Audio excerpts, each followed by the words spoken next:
به نام خداوند بخشاینده مهربان. سلام همدیاران عزیز، زبان آموزان گرامی. درس 12 است از سلسله درس های عربی برای نواموزان. الفبای زبان عربی حرف زای. زرافتون، زرافتون، زرافتون. شترگاو پلنگ یا زرافه. در بین ما تاجیکان کلمه زرافه فکر میکنم مشهورتر است. شترگاو پلنگ را کم استفاده میکنن، اگرچنده که در فرهنگ های زبان تاجیکی نیز آمده است این کلمه. زجاجون، زجاجون، زجاجون، زجاجون. شیشه، آبگینه. چطوره که گفتیم شترگاو پلنگ را کم استفاده میکنن یا تماما استفاده نمیشود. در بین مردم آبگینه نیز همین طور است. در بین مردم زیادتر کلمه شیشه معروف و مشهور است.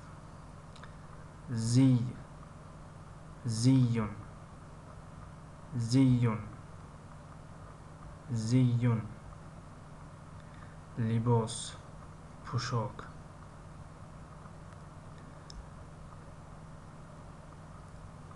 خب بگذاریم به جمع کلمه ها.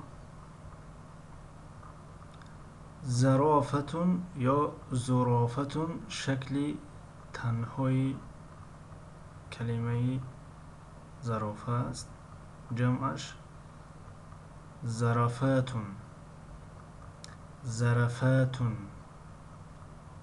زرافاتون و زرافه، زرافه، زرافه و زرافیون، زرافیون، زرافیون و زرائفون، زرائفون، زرائفون.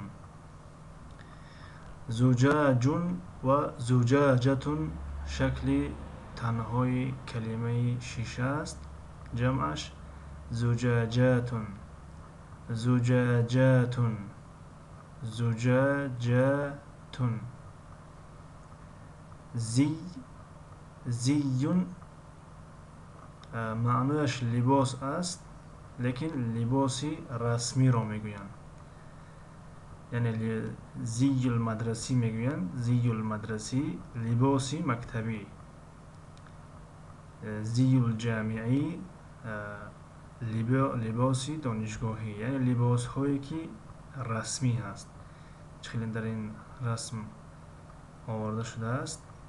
لباس های رسمی.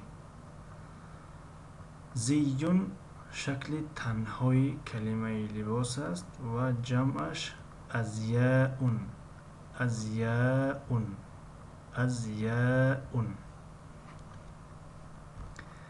خب این بود درس 12. تا درس نوبتی، خدا حافظ.